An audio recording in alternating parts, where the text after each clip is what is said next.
The southern sun blazed over the swamps of Terrebonne Parish, draping the Tulane Highway in a syrupy haze. General Evelyn Hayes squinted behind her sunglasses, the rented SUV humming beneath her as she traced the GPS's confused commands. After years of commanding troops in volatile war zones, she should have found a quiet drive through Louisiana refreshing.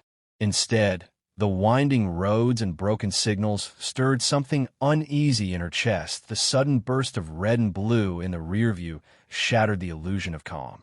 She sighed, her hands instinctively tightening on the wheel. Not fear, just tired expectation. Some lessons, passed down generationally, were carved into the bone. She pulled over, letting the engine die. Two officers emerged from the cruiser. The larger one with a square jaw and hostile gait, the younger trailing behind with the hesitant eyes of someone still choosing what kind of man he wanted to become. "Hands on the wheel where I can see them," barked the older one, Officer Axel Brunson. His hand hovered near his holster, voice sharp with performative dominance. Evelyn's fingers were already resting on the wheel. She didn't flinch. He approached, his bulk blotting out the sun as he leaned in her window, breath reeking of coffee and chew. "Lost, ma'am? Or just ignoring traffic signs because they don't apply to folks like you?" "I was checking GPS," she said evenly, meeting his gaze with practiced stillness. Her calm irritated him more. Behind him, Officer Bance stood quietly, scanning the interior. Curious, but not cruel. Not yet. Brunson's eyes narrowed. "Where you headed? And don't say family unless you want to insult my intelligence." "I'm visiting family." Her tone didn't shift, but her jaw tensed as he snorted. "License and registration." Slowly, his hand dropped again toward the gun, the same dance every time, a performance meant to provoke submission. Evelyn moved slowly, deliberately, handing him her ID and rental papers. Brunson flipped through them, uninterested. "Rental, huh? You military types always prefer to move quiet when you're hiding something." She didn't respond. No point in confirming or denying. "Step out of the vehicle." Evelyn hesitated a beat. "Is that really necessary, officer? I haven't broken any law." "Now," he snapped, "or this gets complicated." A sugarcane truck thundered past, its driver slowing to gawk. Evelyn knew this wouldn't de-escalate. Not with Brunson. She stepped out, back straight, posture composed. Her every move was intentional. No sudden motions. She matched his height, but not his aggression. Hands on the hood. The metal burned under her palms. She didn't wince. Brunson loomed behind her. "You carrying weapons?" "Knives, firearms." No, his hands moved down her sides, not professionally. She clenched her jaw. It wasn't a search. It was a message. "Backpack on the passenger seat," he said. "Looks too full for just clothes." Evelyn didn't reply. "Bance," Brunson barked. "Check it." The younger officer approached the car slowly. His hands were almost hesitant as he retrieved the canvas bag. He unzipped it atop the SUV, removing folded clothes, a travel toothbrush, a paperback on Cold War strategy, and finally, a small hard case. Brunson stepped forward, eyes gleaming. Well, what's this?" Vance opened it carefully. Inside, a magnetic chess set, finely carved. "Chess," Vance murmured, clearly surprised that Brunson's expression soured. "You play, ma'am?" Evelyn turned her head slightly. "Yes." He snapped the case shut, irritation bubbling beneath his skin. "Seems like a weird hobby for someone with no free time." "I'll make time," she said simply. "You're hiding something," Brunson muttered. Evelyn had heard enough. "Officer, I've cooperated fully. I've given you no reason." Brunson cut her off. "You think just because you sound educated, that makes you better? That makes you innocent." Vance shifted beside him. "Sir, everything looks clean."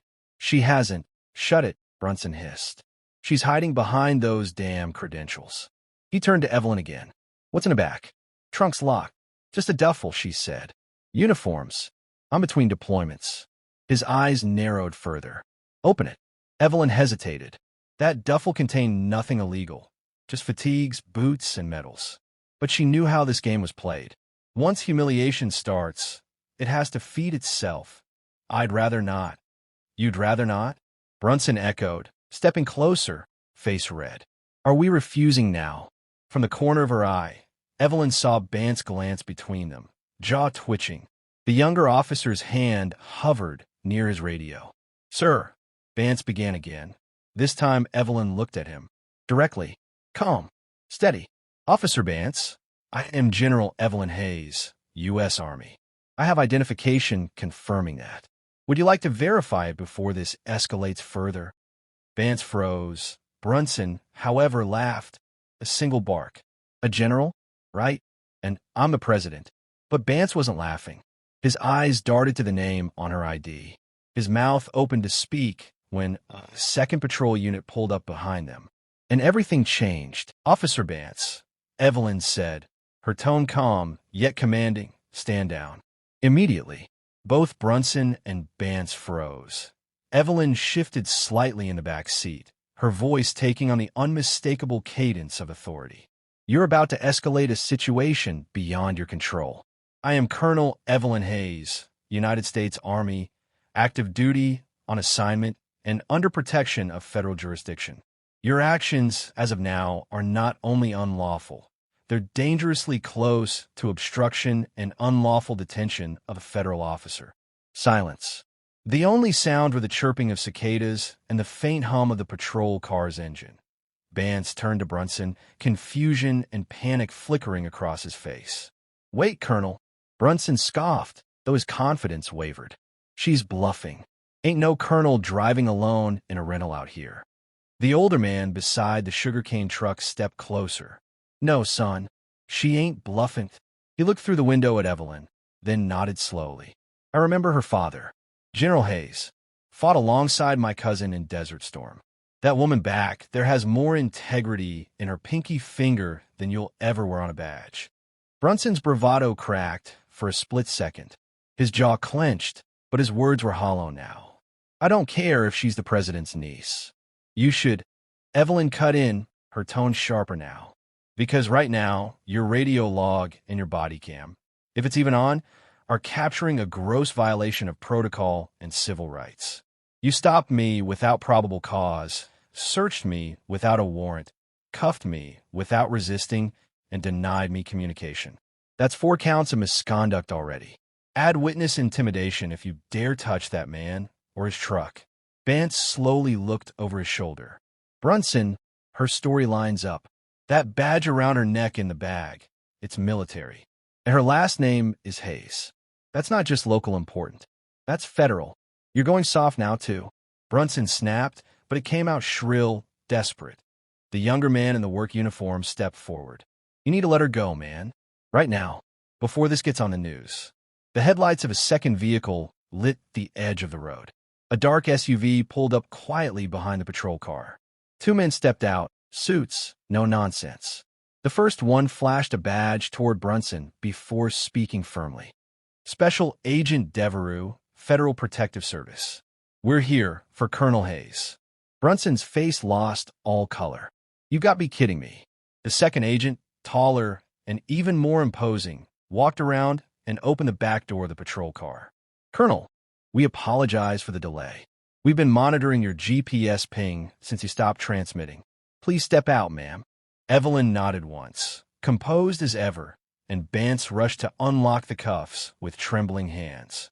She stepped out with quiet dignity, flexing her wrists slightly from the pain. The older man from the truck removed his cap. Ma'am, I'm glad you're all right. Evelyn offered him a small nod. Thank you. You did the right thing by standing up. Brunson looked between everyone, cornered. She never identified herself. This ain't my fault. Special Agent Devereux approached him slowly. You didn't ask. And instead of following protocol, you used intimidation and abuse of power. There will be an internal review. Effective immediately, you are relieved of duty pending investigation. You can't do this, Brunson shouted. I'm the law here. Not tonight, you're not, the second agent said. Turn in your badge and weapon. Bance, to his credit, stepped aside. His eyes met Evelyn's briefly, an unspoken apology in them. She held his gaze a moment, then looked away. Colonel Hayes, Agent Devereux said, gently, we'll escort you to a secure location. Transportation is ready. Before getting into the black SUV, Evelyn turned once more to the crowd that had formed. Neighbors stepping out onto porches, workers slowing their trucks. Her voice carried across the air. To anyone who thinks silence keeps you safe, it doesn't. This man abused his power because he thought no one was watching. But someone always is. You have more power than you know when you speak the truth. And with that, she stepped into the SUV, the door closing with a soft, final thud. As the government vehicle pulled away, Brunson stood on the roadside, pale, stripped of authority, surrounded not by respect, but quiet judgment. Justice, Evelyn knew, didn't always roar in with lights and sirens.